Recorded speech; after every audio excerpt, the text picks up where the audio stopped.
A capoeira é assim também.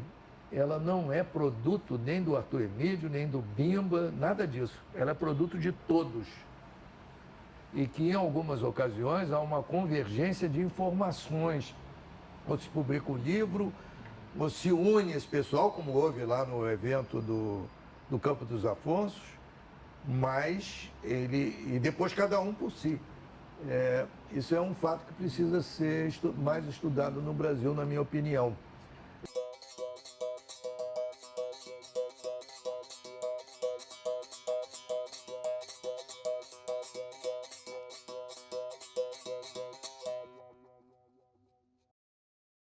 Eu sou Lamartine Pereira da Costa, atualmente sou professor da UERJ, Universidade do Estado do Rio de Janeiro, com carreira universitária começada em 1971. Hoje nós estamos reunidos aqui, dia 27 de agosto de 2019, para conversarmos um pouco da minha experiência em lidar com a capoeira, que teve início nos anos de 1960 e se alongaram até 1994. Mas mais incidente nos anos 60. Depois de 1969, meu contato com a capoeira foi muito reduzido. Eu nasci em 1935, eu tenho atualmente 84 anos. Nasci aqui no Rio de Janeiro, de família de imigrantes. Uma parte se deslocou para os Estados Unidos, eles caçavam baleias. Então o senhor cresceu aqui no Rio de Janeiro? No Rio de Janeiro, no Rio de Janeiro. E meu pai também saiu do que ele fazia originalmente e ele foi para o comércio, abriu um armazém, depois botequins. Teve um momento que ele perdeu tudo, aquelas histórias famosas, né? Era uma fase muito conturbada no Brasil. Eu estava no ensino secundário, como se chamava naquela época, né? E numa dessas falências nós não tínhamos o que fazer. Então eu procurei uma maneira de resolver meus problemas e fiz concurso para a Marinha e entrei no Colégio Naval, entrei aos 16 anos. Aos 16 anos eu já estava no Colégio Naval, que era naquela época uma mini universidade muito interessante, que eram professores civis, não eram militares. E dali eu fui para a Escola Naval, eu fiz a engenharia operacional na Escola Naval e pretendia seguir carreira na área de engenharia, coisa que também não ocorreu, porque eu comecei a achar que eu não devia ficar na carreira da Marinha, militar na carreira da Marinha. Eu pretendia entrar em outras áreas, como comecei a fazer no início dos anos 60. Quando a capoeira entra na minha vida em 1960, 1961.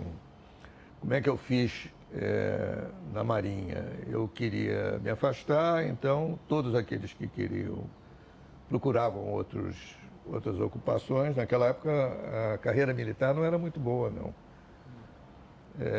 Também foi uma surpresa para mim.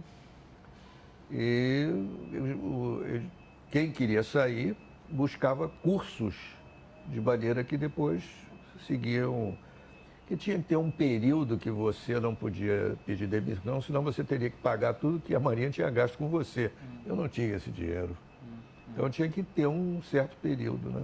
Como vários colegas meus de turma fizeram. Então eu fui fazer educação física no Exército. Fui da primeira turma de oficiais de Marinha que fizeram educação física, até estranhos, porque nunca tinha havido isso antes. Lá estava eu da educação física, nem sabia direito o que se tratava, mas entrei e gostei muito.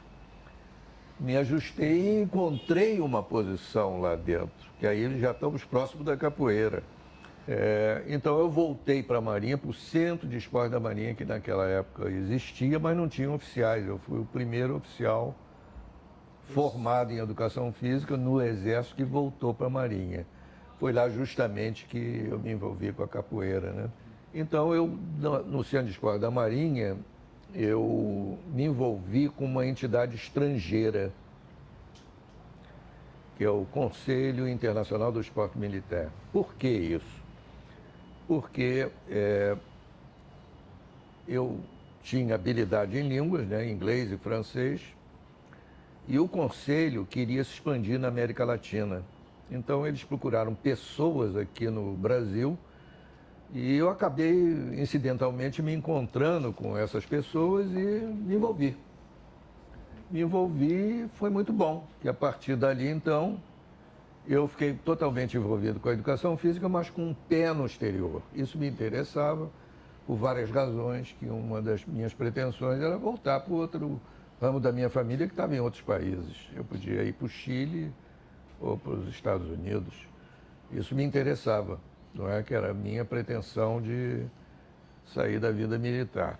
Então eu fui me preparando e, com esses contatos com o exterior, eu frequentava os eventos no exterior. E comecei a fazer uma carreira toda voltada para o CISB, Conselho Internacional do Esporte Militar. E fiquei até conhecido por isso. Fiquei até os anos 70. Em 1972 eu ainda estava, já tinha saído da Marinha, ainda estava envolvido com eles, porque o CISB tinha uma academia. Essa academia era onde civis e militares. E o que a academia fazia? Ela reunia grandes nomes das duas áreas, fazia publicações, tinha uma revista técnica muito boa, chamava Esporte Internacional, em francês e inglês. E ali então é que eu fiz a minha carreira de educação física e tenho outros envolvimentos que não cabe agora no momento comentar, porque pode dar. Onde é baseado esse CISB? Na Bélgica. Ah, é na Bélgica, Bruxelas? É na Bélgica. Até hoje está lá o CISB. Em Bruxelas? Em Bruxelas. Era uma entidade muito importante que realmente me influenciou bastante. Ali eu encontrei outros mentores também, mais voltados para a ciência do esporte, que não cabe aqui no momento falar. Bom, como eu tinha essa curiosidade de me envolver em diversas áreas, eu acabei encontrando com a capoeira. Eu fui apresentado a Arthur Emídio por um colega meu de infância, Américo Guimarães, que conhecia o Arthur Emídio e disse que tinha um oficial de marinha que se interessava por esse tipo de coisa. E o Arthur Emídio convidou que eu fosse na academia dele, que era em Olaria. E lá fui eu para Olaria. Eu morava em Copacabana nessa época. Lá fui eu para Olaria, como todo curioso, poderia ir diante de uma situação dessa. Me apresentaram a ele, eu fiquei assistindo, fiquei realmente impressionado com o que eu vi.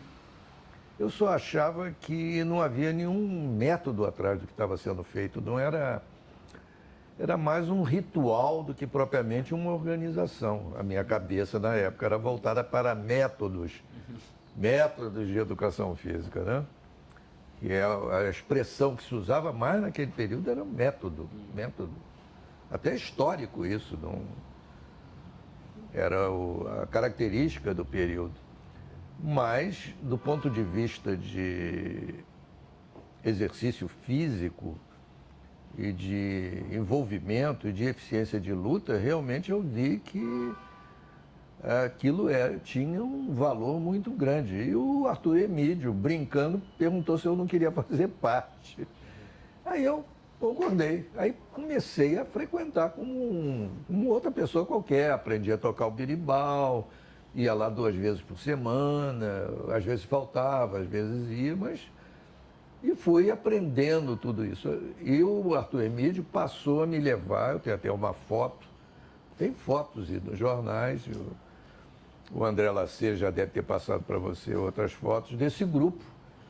E eu fiz várias apresentações desse grupo do Arthur Emídio, foi assim que eu me envolvi. Em 1961, eu estava naquela fase, já achava que poderia produzir alguma coisa na educação física, porque antes eu só era um observador e acompanhava os meus mentores, né? Eu não tinha uma produção. Também não estava preocupado, eu não era acadêmico nessa época, né? Eu estava em preparação para outra situação de profissional que eu queria me envolver. Mas aí eu tive a ideia de fazer alguma coisa escrita sobre a capoeira que fosse uma orientação. O encontro com o Enesio foi também incidental. Por quê? A FIEP fez um congresso aqui no Brasil em 1961 e que o Jair Jordão Ramos era um dos organizadores, um dos principais organizadores, e eu trabalhava com ele voluntariamente, não era uma relação profissional, evidentemente. Era até uma relação de aluno-professor, né? Eu fui um auxiliar nesse congresso. E um dos palestrantes era o nosso Enesio Pena Marinho, que era famoso nessa época. Ele provavelmente era o professor catedrático mais famoso da então e atualmente ainda existente Escola Nacional de Educação Física e de Esportes. E eu fui apresentado ao Enesio pelo Jair Jordão Ramos. E ele me recomendou. E o Enesio abriu as portas para que eu conversasse com ele. Ele era um sujeito famoso nessa época, né?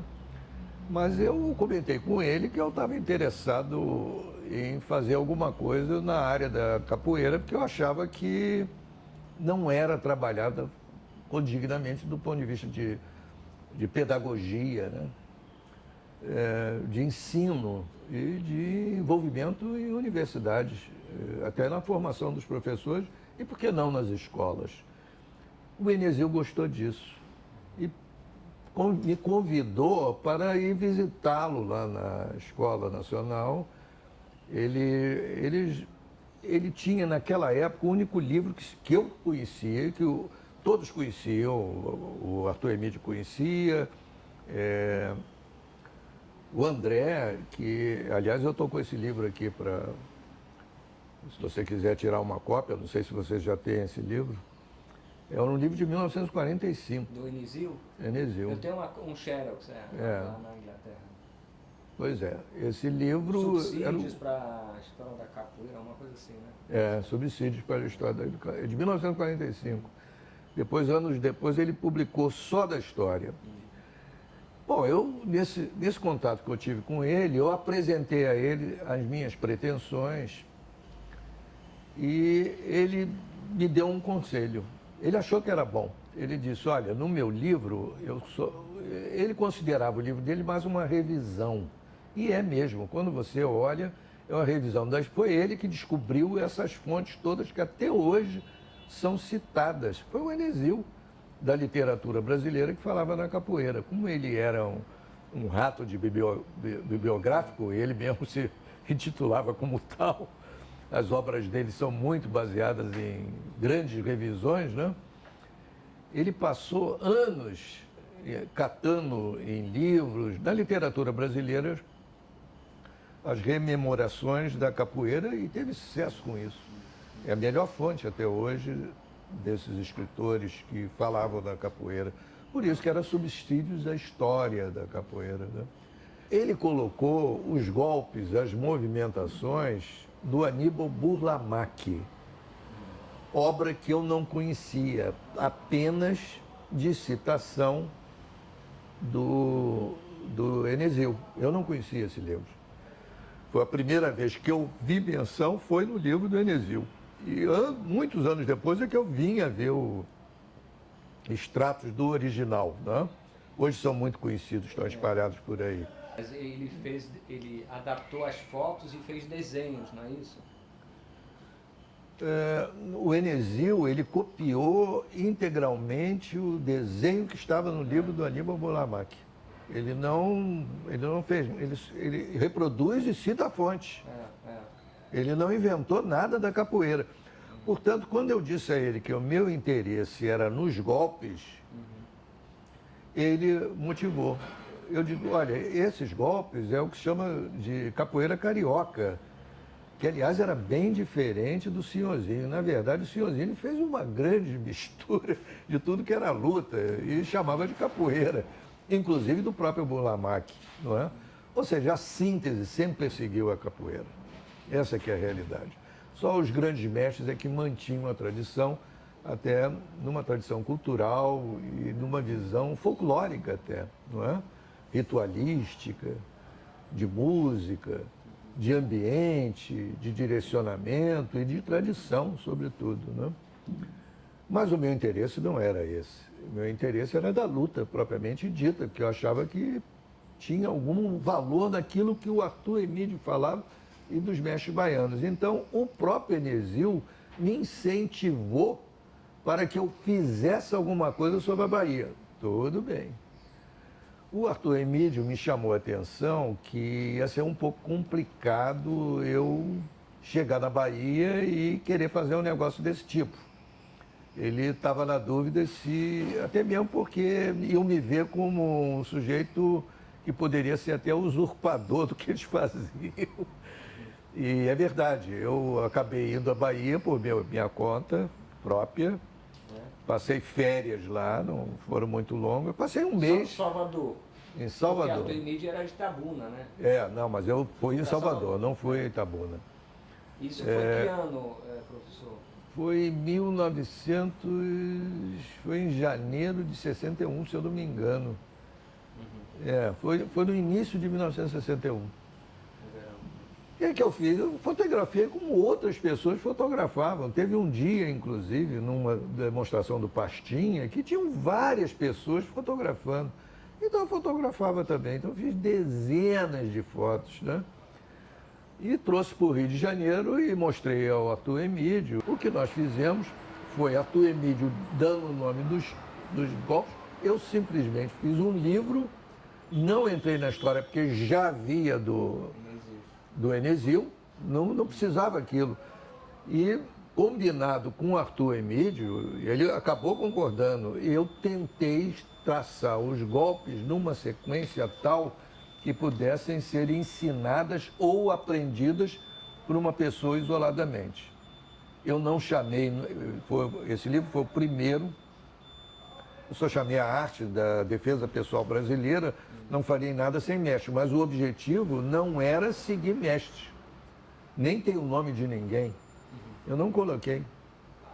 Eu só coloquei os golpes com um nome do mais provável, mais comum, e em sequências que não eram do Arthur Emídio nem dos outros. É uma sequência lógica, não tem nenhuma habilidade. Eu não sou um criador de nada. Eu apenas fotografei, passei isso para desenhos e botei em ordens tais que tivessem uma certa coerência, que pudessem ser aprendidas até por pessoas sem mestres. Essa era a intenção. E que poderiam ser usadas também com os mestres, não é? Foi isso que foi feito. Era um livro sem grandes pretensões, ninguém quis publicar o livro. Um amigo meu de turma estava na imprensa naval nessa época. Eu dei uma caixa de uísque para ele e ele imprimiu o livro na imprensa naval. Foi um negócio estranhíssimo, né? Coisa de brasileiro. O primeiro livro foi impresso na imprensa naval, que só tinha livros técnicos. Saiu o livro lá. Muito curiosa essa história. E como esse livro teve publicidade, eu colocava nas livrarias sob consignação. E só as livrarias principais do Rio de Janeiro. Mas só que tem que chamou a atenção, porque não tinha outra coisa. Mas então, o livro ficou uma coisa estranha, porque ele publicou algo que não havia. O livro do Burlamac tinha desaparecido, ninguém sabia o que era isso. Eu procurei que nem um desesperado, não encontrei isso. Eu só tinha a fonte do Enesил. Mas eu não sabia onde estava isso. Depois ele foi aparecendo por várias razões, né? Eu não tive nenhuma influência nisso. Eu não conseguia. Mas ele não veio lhe procurar? Pois os jornais começaram a publicar notícias sobre esse livro. Tanto é que esse livro desapareceu rapidamente. Em questões de 2, 3 meses, eu não tinha mais nenhum. Eu mesmo fiquei surpreso com isso. Cheguei, eu falei, eu não ganhei dinheiro com isso, porque era Também não tinha gasto dinheiro para imprimir, tinha sido de graça, foi num arranjo que foi feito. Então era um dinheirinho, digamos assim. Eu quis até dividir com o Arthur Emídio, né? Que ele era o cabeça para indicar o nome dos golpes, né? Eu só arrumei os golpes em sequência que eu achava que era uma sequência didática de aprendizagem. Não estava muito seguro disso, mas era pelo menos tinha uma sequência lógica. Mas enfim, então tivemos esse primeiro livro, curiosamente, ainda em 1961, eu já tinha dito que morava em Copacabana, me bate a minha porta, literalmente. Eu vi no olho quem era um senhor todo de cabelos brancos, eu abri a porta imediatamente para o sujeito. Aí ele olhou para mim e disse: "Você roubou meu livro." Era o Aníbal Burlamaque. Eu fiquei até emocionado. Eu digo: "Olha, eu estou atrás de você há meses. Está todo mundo atrás de você. Entra aqui." Aí eu dei uma de pesquisador. "Entra aqui e me diz onde que você está, o que você fez." E acabei esclarecendo a ele que eu não tinha roubado nada, porque eu tinha os 2 livros, eu mostrei aqui, o seu livro foi reproduzido pelo Enesio. O que está aqui é completamente diferente, é que tem 2 capoeiras. Tem a capoeira do Rio de Janeiro, que você registrou, que hoje tem outra capoeira do Rio, que é do Senhorzinho. Aliás, ele odiava o Senhorzinho. Achava que deturpou totalmente o que o Senhorzinho tinha feito. Ele queria que seguisse o espaço, que ele tentou fazer uma didática da capoeira. É interessante. Ele me pareceu um sujeito extremamente intelectualizado. Um sujeito refinado de linguagem.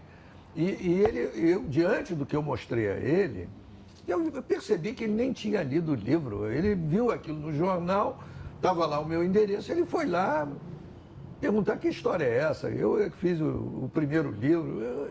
Eu nunca disse que não. Estou aqui para aplaudi-lo. Quer dizer, foi até uma conversa interessante que eu expliquei a ele. Ele tomou conhecimento e, ao mesmo tempo, ficou claro o que estava acontecendo, né? Eram coisas distintas, na verdade. Ele registrou um momento, eu registrei outro momento. Era o momento da Bahia e o momento carioca, digamos assim, completamente diferente.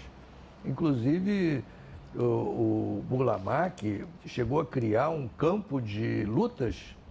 Ele tentou codificar a luta, coisa que na Bahia a codificação não era tão bem vista como ele viu, né? O Burlamaque queria que fosse um esporte.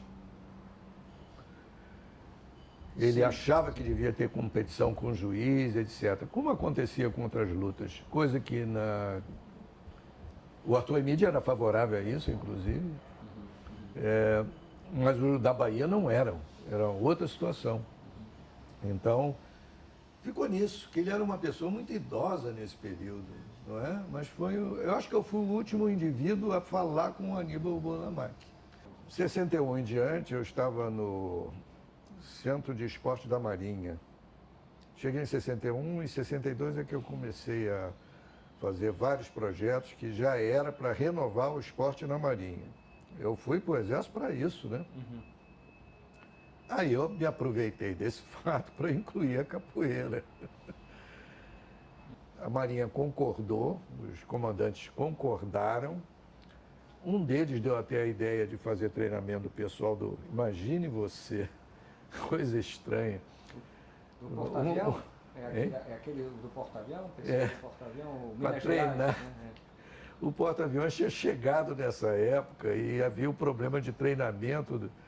E era um treinamento complicado, viu? Porque aquele pessoal do Convés, é um pessoal que tinha que ter uma preparação física muito boa, porque era a própria vida deles ficava em risco. Eles tinham que sinalizar para os aviões e, ao mesmo tempo, se deslocar rapidamente para o avião não pegar o sujeito. Eles ficavam na frente do avião. Então, todos deviam ser muito bem preparados fisicamente. E essa preparação física foi desenvolvida lá no Centro de Esporte da Marinha, e veio a ideia de fazer algo diferente que era feito, por exemplo, na Marinha Americana, era treinar eles para capoeira. Então eu abri um curso para treinar esse pessoal de capoeira, muito curioso isso. Mas os resultados foram razoáveis. Era a mesma coisa, só que tem que a capoeira dava uma maior velocidade, você observar as coisas em volta. Isso é uma característica da capoeira, que, aliás, eu registrei num dos artigos também. Eu não estava pensando em luta, estava pensando na possibilidade física, que você treina a sua visão circular do ambiente, não é? Porque a luta tradicional é um sujeito contra outro, não é? A capoeira, ela tem uma característica única, que ela tem uma visão de várias pessoas ao mesmo tempo. Isso foi identificado pelo Burlamac. Bom, mas continuando a história da Marinha, isso deu resultados incríveis, porque a Marinha resolveu oficializar isso.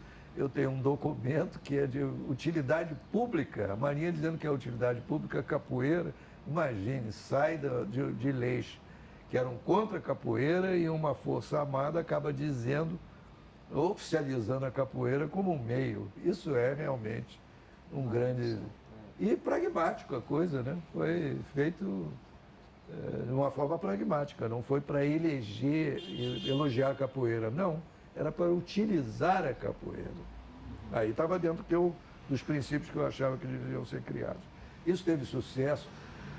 A imprensa deu notícias até exageradas. O Jornal do Brasil publicou uma reportagem de página inteira no famoso Caderno B, que todo mundo lia, né?